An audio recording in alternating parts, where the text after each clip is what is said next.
the controlling owner and president of the Los Angeles Lakers. Great to see you back here, Jeanie Buss. How are you? Thank you for having me back. Let's talk about what you're wearing first. You got your jersey on. What do you got? Tonight, I usually don't make a habit of wearing Laker jerseys, but tonight happens to be Lakers Pride event for our game against the Timberwolves.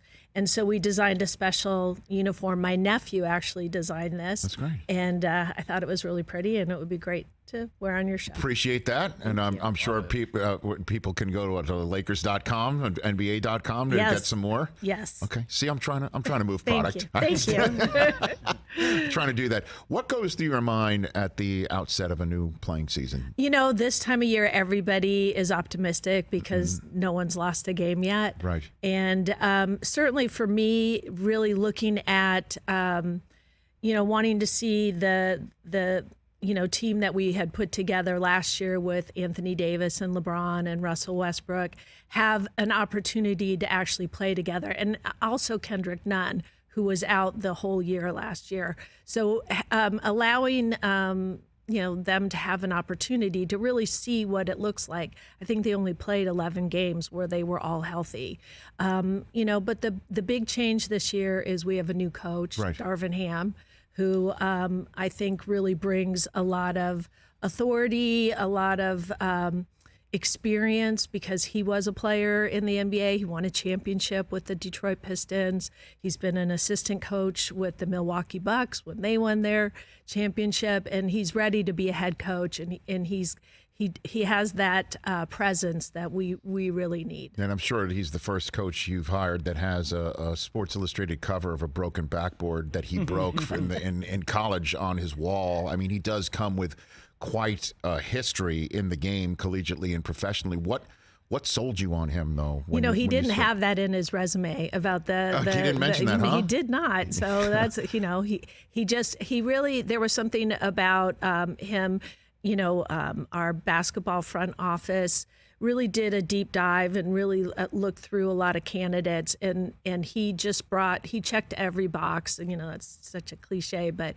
he really has, the experience as a former player and as an assistant. And he was also an assistant under Mike D'Antoni for the Lakers. So when he walked in my office, he said, I feel like I'm home. I feel like this is where I'm supposed to be.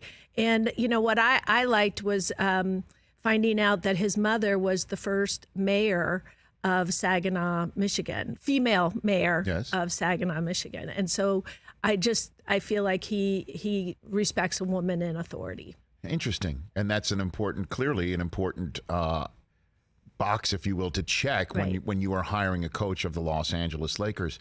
And clearly, more than most in this business about the importance of star quality in this town as well. And LeBron, was he involved at all in choosing Darvin Ham, or did you check with him? He's cool with it or anything like that? No, I mean, he's also he's a very important voice in our organization, but he wasn't part of the committee that did the vetting of the candidates and ultimately choosing. Okay, but clearly he's got to be. Kept happy, I always say to LeBron, I want to make sure you're happy. I want you to be happy, because when you play happy, that makes me happy. Right. So how does he respond to that? He gets a big smile on his face. Okay. So that's a way to confirm that he is indeed, in fact, happy. He's we'll see how things go this year, and then we'll see the smile on his face. So he does talk about being happy here with the Lakers. He signed an extension. Yes, he did. So I feel like he believes in the organization. He loves the fan base, and he loves the fact that he won a championship here, and let's do it again. Jeanie Buss here on the Rich Eisen Show, talking about the Lakers on the cusp of a new playing season, and it is obviously very crucial with Russell Westbrook still here. How do you envision his role with this team? That's so much discussed about whether he fit last year, and the coach and he might not have fit, and what Darvin Ham is going to plan for him, and whether he's buying what the new coach is selling. What's your perspective on that? I have faith and confidence in Darvin Ham. It's really up to the coach to figure out how to put the best lineup out there that gives us the best opportunity to win. And I think Darvin will do that. And Russ is another. Russ is, extremely hardworking, shows up in shape. He's been great to work with from my point of view. So I would like to see him be put in a position for him to be successful and the entire team to be successful. Well, I mean, I saw the video of him the day that he got his money, right? That he was, I think, in the front seat of his car. He was a big smile on his face. And then just the question is, does he, if he plays a complementary role, is he going to work here in Los Angeles? I believe that Russ wants to win, and whatever it takes for him to win, he will do.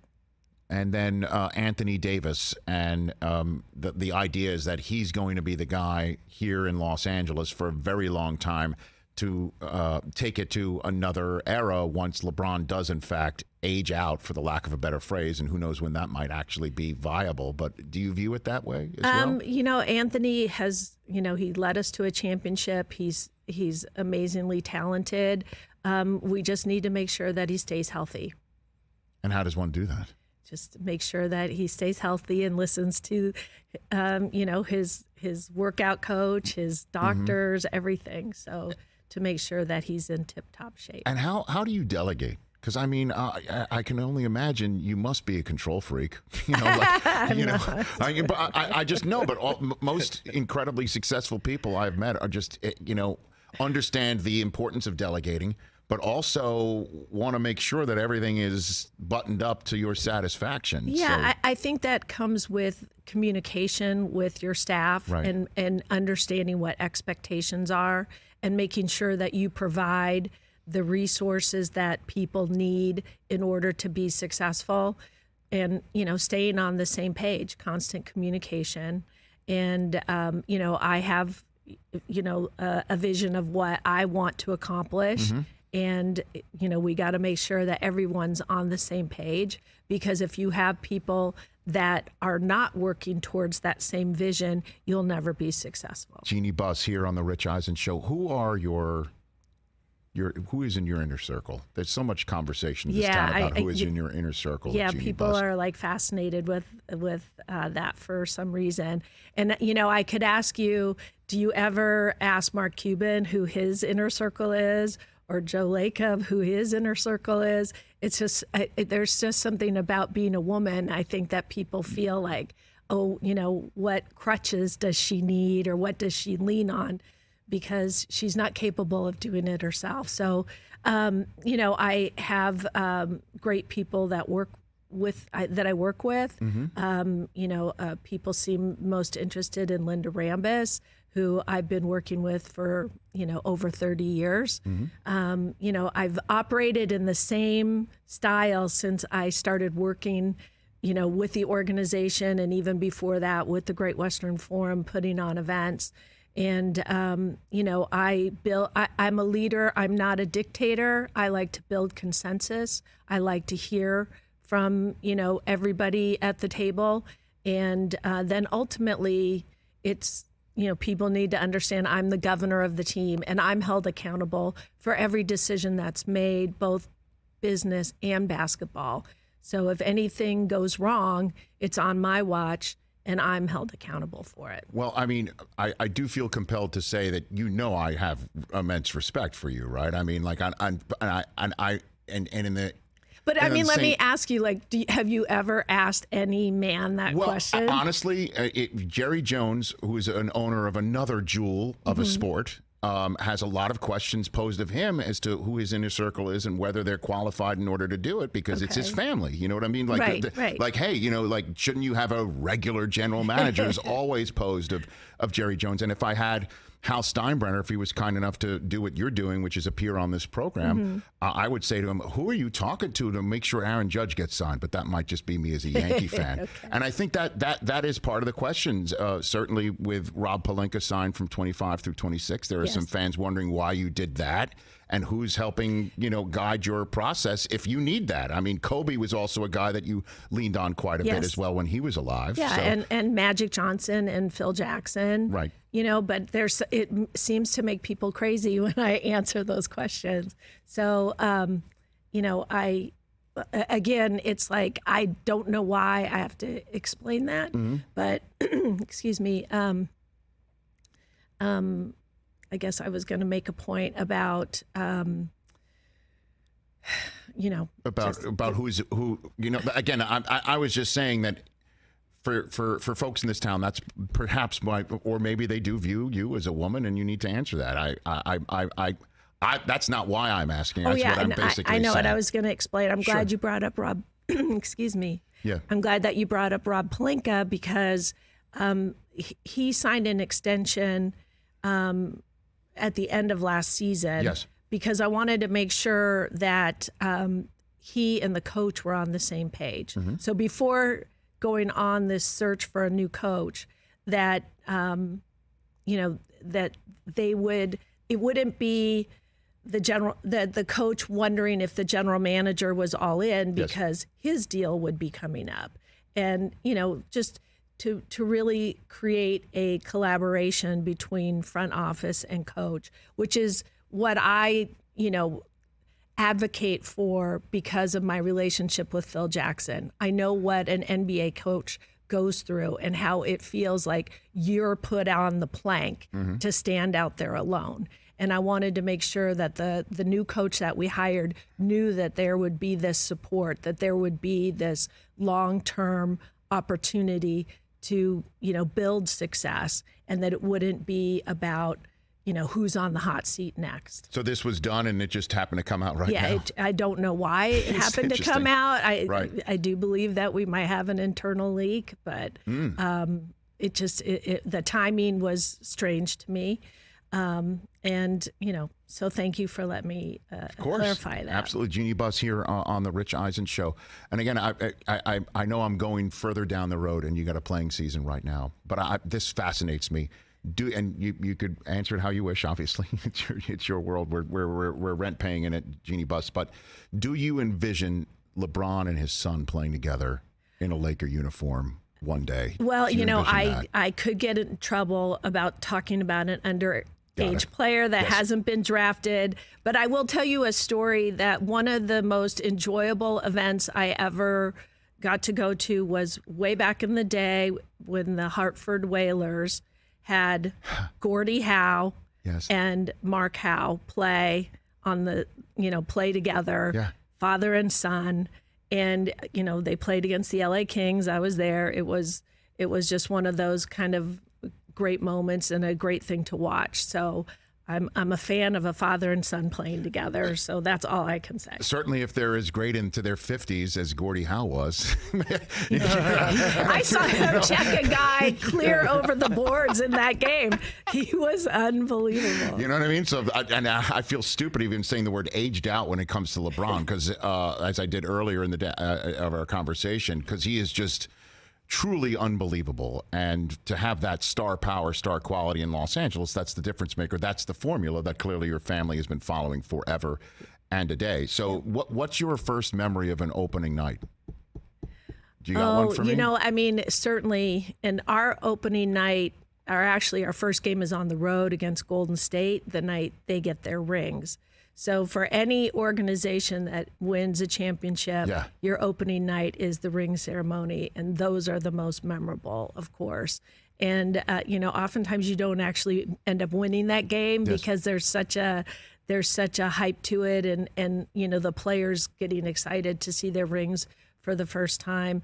I thought it was interesting. I just read that the Colorado Avalanche gave their rings to the players in a private ceremony as opposed to on the ice, and that's probably so they wouldn't get distracted looking at their new rings and focus on the game. Yeah, the ice was on their hands. Right. I saw what those looked like, and Beautiful. also, you know all about presentations. Did you see the presentation where they opened the boxes and there was a video of the moment? Oh, I didn't see that. Yeah, like there was a screen on the top of the. That's a nice idea. Everybody keeps setting a new bar. It's unbelievable. Yeah. It was a heck of a ring. But so I guess your memories of an opening night where you get your rings. That's yeah, pretty much yeah. it. And I mean, the commissioner comes to town, so I think probably the most special ones were when Chick Hearn was still with us, and he would be on the court as the master of ceremonies, announcing everybody.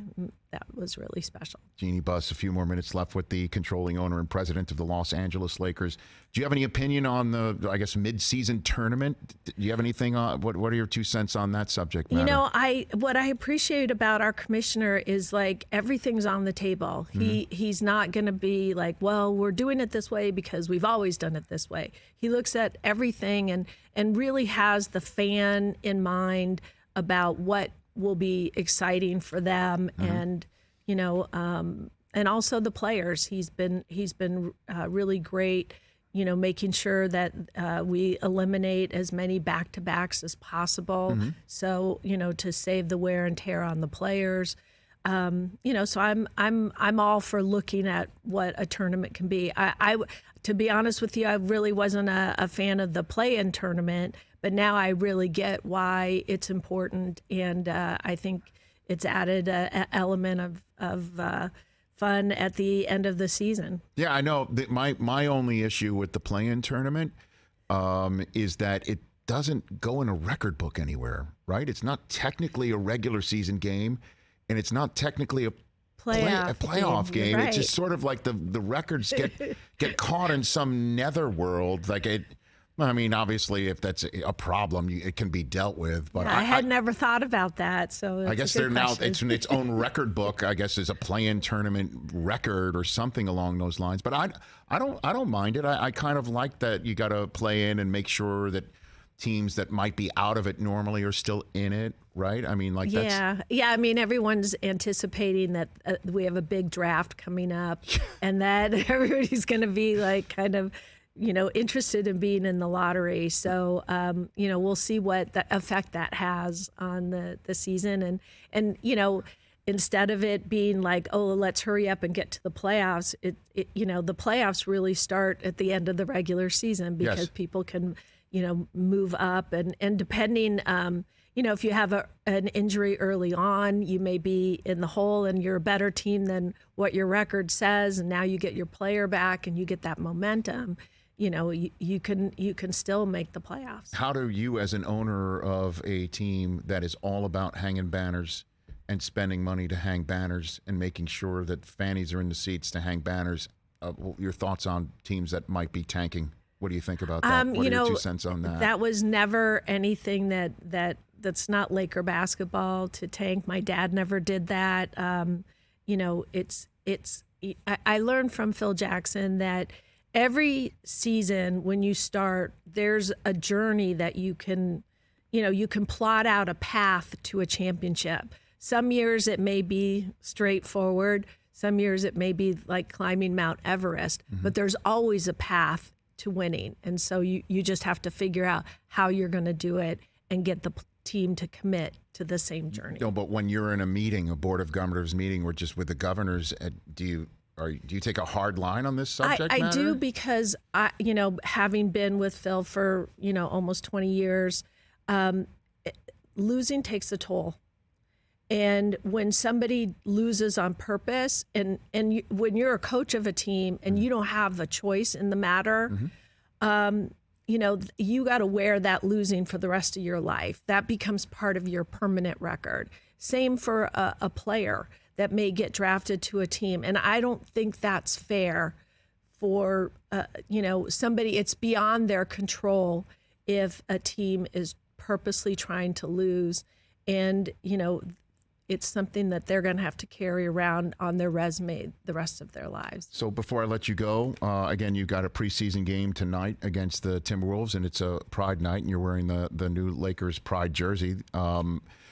So your thoughts on a rule change that if you could wave a wand, you're now in charge in the NBA. Do you have a pet peeve that you'd want instituted, the rest of your colleagues would pass? Oh, wow. You got one of those, Jeanie Buss? That's a really good question. I'm really satisfied with the league and And like I said, I feel like any time, that we're a league that continues to evolve. Right. And that we're not stuck in, just doing whatever we're doing just because we all have always done it. So I don't really have anything, but I'll think about it. No, it's all right. I just have, a couple of things that are about penalties and fouls in the NFL. And obviously, I don't know if there's anything like that in basketball or if you got a pet peeve, analytics, anything like that sort of thing. You need to have Phil on your show because Phil would have a few things he would say. Well, sold on that. Absolutely sold on that. I've got a lot of questions about obviously his back in the day and things of that nature. Jeanie Buss, I really appreciate you always coming here and giving the time. And, just for everyone to know, you never ask, like, what are you going to ask? What can, you're always ready to have stuff bounced off you, and not a lot of people do that. So I appreciate that. Yeah, I have to be prepared to answer every question. And like I said, I'm the governor of the team, and I'm held accountable for all the things that go wrong, but also the things that go right. Okay. So, I have to be prepared to answer for that. Were you surprised at the backlash of the loss of Staples from your building name? Was that something? I was very shocked. I mean, it's still the same. It's still the same building, no, right? because you don't understand that when they announced the name, it was going to be named Staples Center. Yeah. People were aghast at that. And now all of a sudden it's like, but it's Staples Center. And I'm like, wait, when did you get so attached? It felt like Bill Plaschke, like a member of his family died. I was like, Bill, take it easy. It was amazing how people took that so, like, you didn't take their memories from them, right? I mean, the memories are there. It's still the same building. The banners are still in the same championship spot. Exactly. But it's just okay. I mean, I was kind of shocked by that. But you're seeing that too in Pittsburgh right now. The Steelers, they changed the stadium name, and people are freaking out over that sort of thing. At any rate, again, Wow Women of Wrestling, you were on last week to talk about that. Everyone should go check that out online as well as on social media, and look forward to the Lakers season.